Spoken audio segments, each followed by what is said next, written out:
I guess we can't have good things.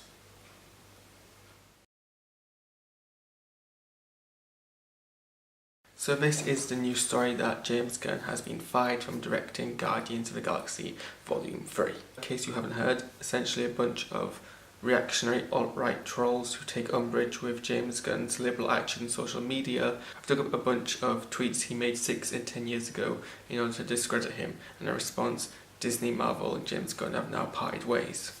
The tweets that have surfaced essentially a bunch of shocking and unacceptable jokes about child sexual abuse and child rape. And first of all, obviously, and as should go without saying, both of those things are horrific, awful subjects which should not be trivialised or mocked in any shape or fashion. Gunn's released a series of tweets in response to what has happened, essentially explaining that he regarded himself earlier on in his career as a provocateur, as someone who relied a lot on shock humour, which is designed to provoke reactions and responses out of people under the brand of entertainment. He goes on to explain that he then realised the problematic nature of his behaviour, apologised for it, developed as a person, and then moved on. Now here's the thing, this is an experience that most people, but especially those who have any background in privilege, will have gone through. Like when I was younger, I was guilty of a lot of casual sexism, saying a lot of edgy things, making a lot of horrible jokes, not realising that I was perpetuating a lot of problematic ideas. Then, as I learned more about social action and more about oppression and why problematic things and microaggressive behaviours are actually very damaging, I stopped doing those things, took steps to further educate myself and moved on and tried to make myself a better person. But you know, I look back at my Facebook statuses on Facebook memories of stuff I posted in 2008, 2012, and I cringe a lot because I said a lot of stupid things, and I think a lot of people can go back on their social media in 2008 and 2012 and see a lot of stupid things that they said, which they would definitely not say now. Especially as you've got to consider, obviously, that the current social action movement that we're in, obviously social action is something that's happened for a long time, but the current sort of attitudes and stage we're in are directly sort of related to also the growth of social media, which is still a relatively new thing.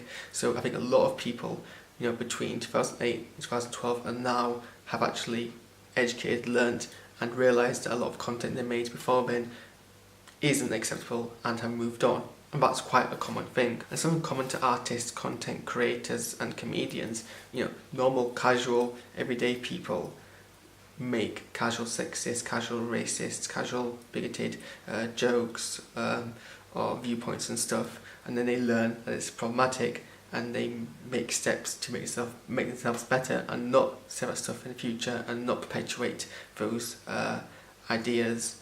Though unfortunately there are also a bunch of people who refuse to accept that the stuff they say casually is damaging and problematic and don't move on, and those are the people that we should obviously be criticising and calling out and berating. But essentially, if you're someone who has come to a realisation that you did or said things that were wrong and then use that realisation to resolve to not doing that stuff and being better, obviously what you did is still wrong, but all you can do is reflect and be better, and that's something that a lot of people go through, and that's part of growing as a person. It's also important to note that Disney knew all about this when they hired Gunn, so the separation that's just happened is obviously a more PR thing than anything else.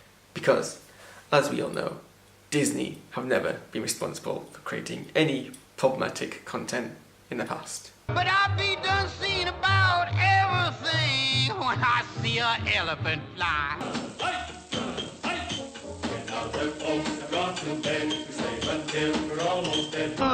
What makes the red man red? When did he first say ugh? Why did he ask you how? Why does he ask you how? I mean, it's pretty obvious what's happened here.